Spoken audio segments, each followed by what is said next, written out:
Yo, what up, what up, what up? It's your boy. PE to the PE, Positive Energy, aka Bub Belts, back at you again. So, in light of the Kawhi signing, the Lakers went and fortified their roster by signing Danny Green, bringing Kentavious Caldwell-Pope back, bringing JaVale McGee back, signing Boogie Cousins. And like I said before, alright, maybe I might want to rethink my who gonna be the second team. I might go to Kawhi and Paul George. Because, and this is why, I'm gonna tell you why. Even if I had Houston there first, Portland is now the 4th seed. Okay, they might can fight with Houston for the 3rd, so it's gonna be between Houston and Portland for the 3rd seed, 4th seed, third and 4th seed. Top 2 seeds is gonna be in LA. Oklahoma City, they gonna be down at the bottom of the pack. The bottom 4 teams in the West. Top 4 teams: Lakers number 1, Clippers number 2, Houston number 3, Portland number 4, Golden State Warriors number 5,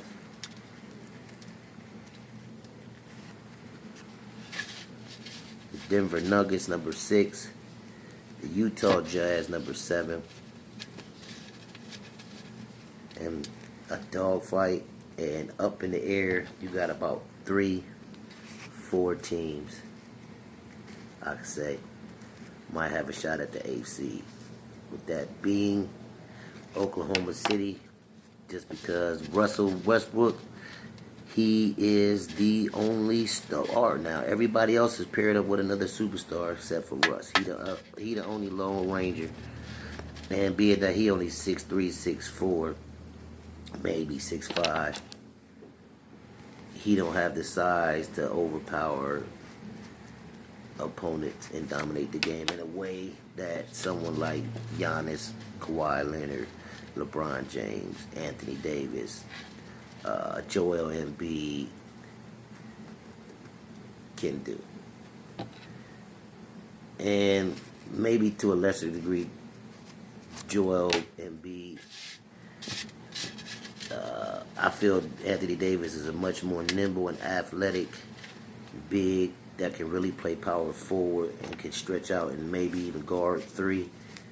I see him definitely guarding 3 positions very well.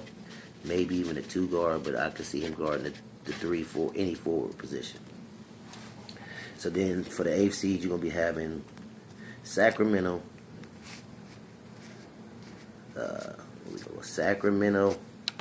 OKC, and New Orleans Pelicans. Those 3 teams fighting for the bottom. Now, the Lakers have really, really fortified their lineup. Me personally, although I definitely wanted Kawhi and would prefer to have Kawhi, I think we better off without it because of the stuff we was able to put around. When you got the league now is down to 2 superstars per team, so you got Harden and Paul, Dame and McCollum, and it's usually 2 ball handling, shot creating superstars, but not always.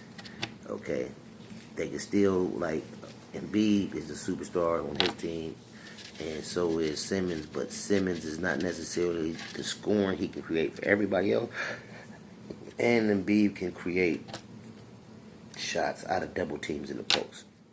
So same with like Anthony Davis, he can create in the post, and you got LeBron. 2 people you can go, 2 people you can go to get basically their own shot.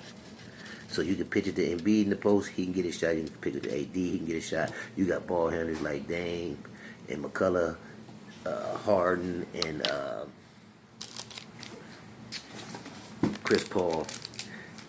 When KD get back, it's gonna be KD and Kyrie. Bad news for the Raptors. Y'all back to irrelevance. Y'all basically, I can't see them being. I just put it like this: they won't host the first round. They won and done in the playoffs. They won't host the playoff series, and they'd be going in the first round. Top 4 teams in the East are number 1, Philadelphia 76ers, with Joel Embiid, Al Horford, Tobias Harris, Josh Richardson, and Ben Simmons. They got some bench work to do, but they'll be all right. Number 2, I'm putting Milwaukee. Number 3 is the Boston Celtics. Number 4 is the Indiana Pacers. And after that is Toronto, whoever, whatever. I'm not impressed with too much of anybody else out of the East besides the top 4 teams. The top 4 teams, pretty defensive, will have good teams. After that, it falls off. So what I'm predicting is a Sixers, Lakers finals with 2 big, long, athletic teams in the finals. Starting lineups, matchups could look something like this. I'm not the coach on neither one of these teams, but if the Sixers throw out a lineup of Ben Simmons at the point, Joel Embiid down low with Al Horford, and your wings being Tobias Harris and Josh Richardson, I would be the Lakers in counter with LeBron at my point. My 2 wings as Kyle Kuzma and Danny Green with Boogie and AD down low. Wonderful series. Matchups everywhere. Boogie and Embiid. AD and okay, put it like this. Boogie and AD. No, AD and Embiid battling. Boogie and Al Horford battling. You got LeBron and Simmons battling at the point, 2 big playmaking point guards. And you got 2 wings, Danny Green and Kuzma against Josh Richardson and Tobias Harris. That's a star study. Star study. Like the playoffs and shit is about to be real hype. And don't sleep on the Warriors, man. Like, I know I said they only gonna be the 5th seed, but being that 5th seed, they might can beat Houston, especially the Houston. They already got Houston's number, and you never know about Dame in there.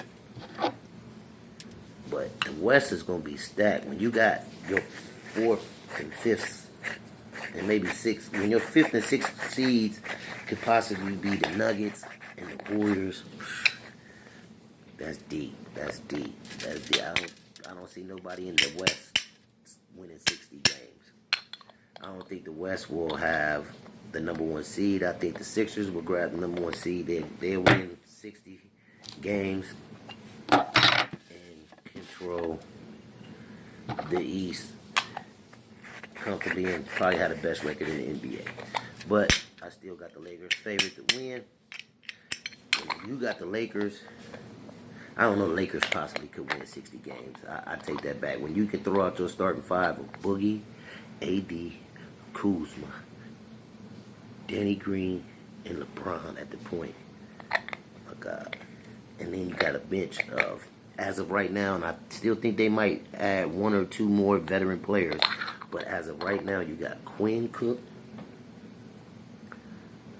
Kentavious Caldwell-Pope, Jared Dudley, JaVale McGee. You also have your 2nd round pick, the rookie, and the Troy Williams, whoever this little shooter from that was played with Phoenix last year. I can't forget his name. He wasn't a big name. So, but You could do that as your second unit. And that's why I think they probably will sign Rondo. I think they're going to go sign Rondo as their next move to run the second unit. And you can have Rondo on your second unit with Kentavious, JaVale, Jared Dudley, Rondo, Kentavious, Jared Dudley, Quinn Cook. Like that second unit is almost, okay, put it like this. The second unit with fucking Kentavious, Rondo, and JaVale McGee played a lot of minutes together with the Lakers as it was, and sometimes with the first unit when LeBron was out. And then you throw in Quinn Cook and Jared Dudley to round that out. You know, Cook's pretty good role player for the Warriors, ball handling, shooting. So that, you know, that give you another point guard like. So that, you know, where you might not necessarily need to go get Rondo, you can go get a shooter like Corvo, or you can get a defensive wing like Andre Iguodala. You can still fill out the roster with one or two moves, and they got a veteran exception. See, that's the thing about it. When they had $32 million for Kawhi, but they spent $15 on Danny Green, $8 million on Kentavious, that made it 23. Get Quinn Cook for 3, that made it 26, and that gives you the JaVale McGee was a minimum, and then I think Boogie was like a minimum or mid-level exception. I don't really know the contracts yet, so I don't know exactly what they have left. They might still have the mid-level exception left and veteran minimums. They have the mid-level exceptions left. They still have the opportunity to go get a player like Marcus Morris to go to the bench when you're second. Or you could even have him, you could have Marcus Morris start and have Kuzma lead, your young Kuz lead the second unit scoring with Quinn Cook, Kuz. Just say they get Marcus Morris, throw him in the starting lineup, and then you got Kuzma, Quinn Cook, Kentavious, JaVale McGee, and Quinn Cook, Kentavious, JaVale McGee, Kuzma, and I'm missing somebody. Maybe Rondo instead of Jared Dudley. Or you can do Jared Dudley too still. If you don't get Rondo. If you get Marcus Morris instead of Rondo. So the Lakers is gonna be stacked, ready to go, very deep. It's gonna be between the Lakers and the Sixers is the best record in the league. I give a slight edge to the Sixers of having the better overall record just for the simple fact that Lakers is throwing a whole bunch of new talent together in the tougher divisions, but I still think they'll come out the West as the number 1 seed. LeBron, back from injury, got stuff to prove. AD got stuff to prove. Your two superstars got stuff to prove, something to prove on why they wanted to come together and join. And you give them a nice surrounding cast around you. It's like you can compare the Lakers bench and all that to everything that Toronto just had around Kawhi, but then you got a bigger star in Anthony Davis as your running mate. Instead of just Kawhi being by himself, you can have Anthony Davis running with him. You feel me? So the Lakers is about to be crazy. It's about to be on. And another big day. Shout out. Today is 7-6, so tomorrow is 7-7. Cash dropping. Big surprise is coming. Shout out to the TRBRC. Holler at your boy, Retro Rob. Holler at your boy, the General, the Mom Stickler. You know what I'm saying? YMF. Holler at your boy, Jersey Niner. Holler at Enlightened Illuminated. Holler at my man, Moderate Moore. Holler at my man, Phone Jones. Oh, shit. Holler at my man, 252. Mob 252. Holler at my man, Steph 30. You know what I'm saying? It is what it is.